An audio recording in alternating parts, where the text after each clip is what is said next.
Good evening. Good evening. Thank you. Thank you. Good evening. So, thank you. Good evening. So, Congressman John Lewis, before his passing, wrote, "Democracy is not a state, it is an act." And what he meant was that America's democracy is not guaranteed. It is only as strong as our willingness to fight for it.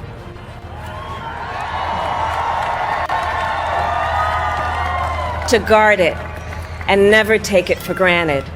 And protecting our democracy takes struggle, it takes sacrifice, but there is joy in it, and there is progress, because we, the people, have the power to build a better future.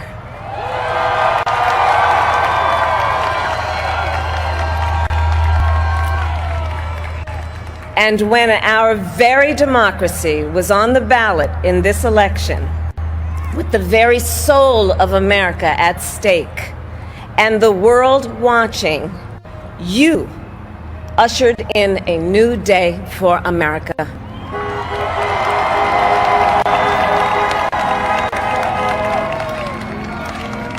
To our campaign staff and volunteers, this extraordinary team, thank you for bringing more people than ever before into the democratic process. And for making this victory possible.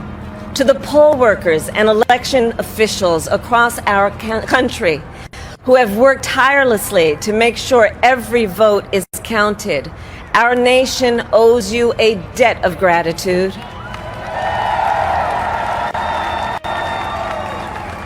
You have protected the integrity of our democracy.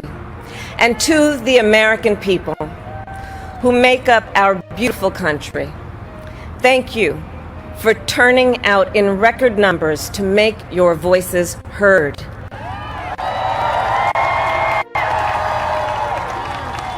And I know times have been challenging, especially the last several months.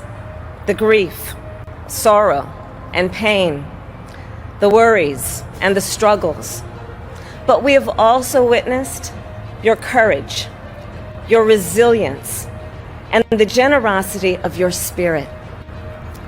For 4 years, you marched and organized for equality and justice, for our lives and for our planet.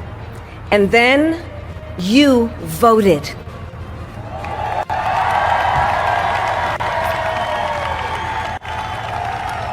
And you delivered a clear message. You chose hope and unity, decency, science, and yes, truth.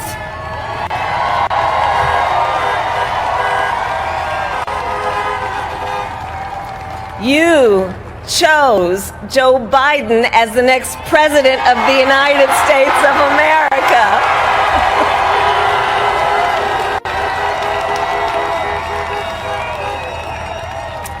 And Joe is a healer, a uniter, a tested and steady hand, a person whose own experience of loss gives him a sense of purpose that will help us as a nation reclaim our own sense of purpose.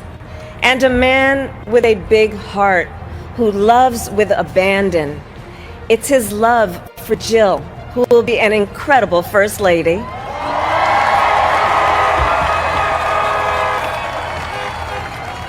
It's his love for Hunter and Ashley and his grandchildren and the entire Biden family.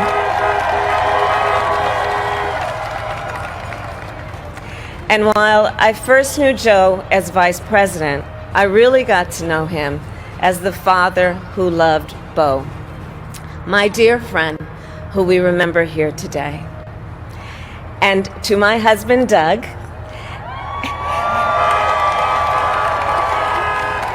and our children, Cole and Ella, and my sister, Maya, and our whole family. I love y'all more than I can ever express.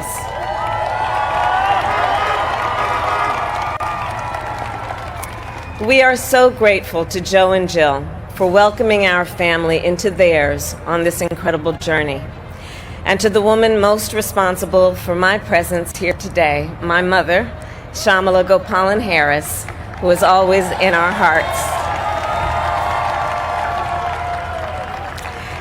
When she came here from India at the age of 19, she maybe didn't quite imagine this moment, but she believed so deeply in an America where a moment like this is possible.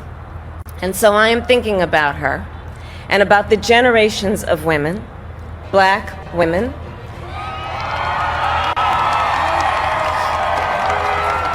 Asian, white, Latina, Native American women who throughout our nation's history have paved the way for this moment tonight.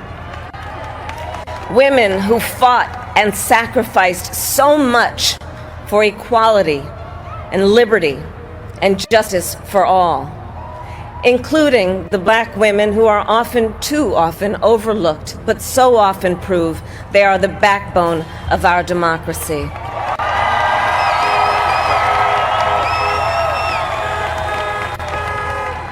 All the women who have worked to secure and protect the right to vote for over a century, 100 years ago with the 19th Amendment, 55 years ago with the Voting Rights Act, and now in 2020 with a new generation of women in our country who cast their ballots and continued the fight for their fundamental right to vote and be heard.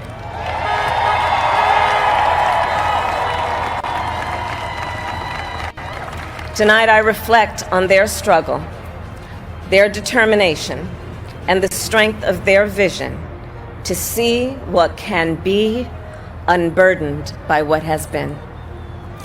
And I stand on their shoulders.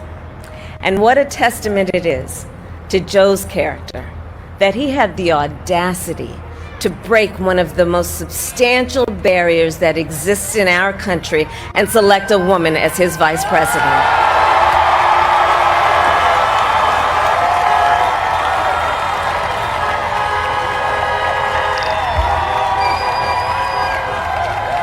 But while I may be the first woman in this office, I will not be the last.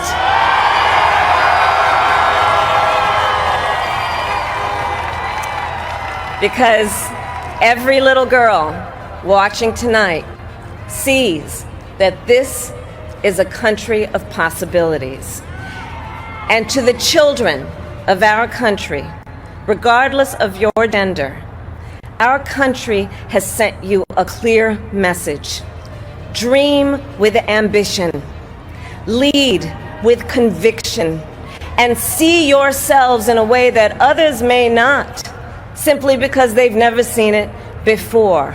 But know that we will applaud you every step of the way.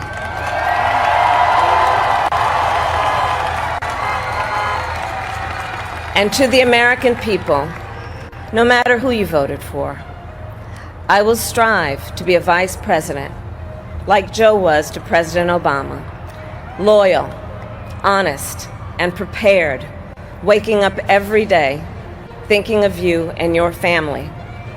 Because now is when the real work begins, the hard work, the necessary work, the good work, the essential work to save lives and beat this epidemic, to rebuild our economy so it works for working people, to root out systemic racism in our justice system and society, to combat the climate crisis, to unite our country and heal the soul of our nation.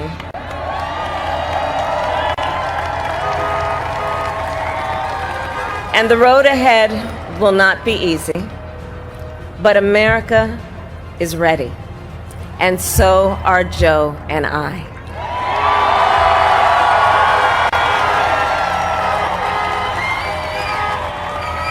We have elected a president who represents the best in us, a leader the world will respect and our children will look up to, a commander-in-chief who will respect our troops and keep our country safe, and a president for all Americans.